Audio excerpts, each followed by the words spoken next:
થરાદના આશાપુરા વિસ્તારમાં national highway ઓથોરિટીને બેદરકારીને કારણે સ્થાનિક રહીશો મુશ્કેલીમાં મુકાયા છે. એકતા ભવન પાસે નેશનલ હાઈવેના રોડનો ઢાળ અયોગ્ય રીતે આપવામાં આવ્યો છે. 4 રસ્તાથી એકતા ભવન સુધીના રોડનો ઢાળ એવી રીતે બનાવવામાં આવ્યો છે કે વરસાદનું પાણી સીધું આશાપુરા રહેણાંક વિસ્તારમાં ફરી વળે છે.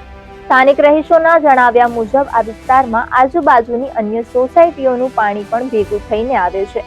રહીશોએ આ સમસ્યાના કાયમી નિવારણની માંગ કરી છે. વરસાદી પાણીના યોગ્ય નિકાલની વ્યવસ્થા ન હોવાથી સ્થાનિકો ભારે મુશ્કેલીનો સામનો કરી રહ્યા છે. આ સમયના કારણે સમસ્યા રહેણાંક વિસ્તારમાં લોકોનું રોજિંદુ જીવન પ્રભાવિત થઈ રહ્યું છે.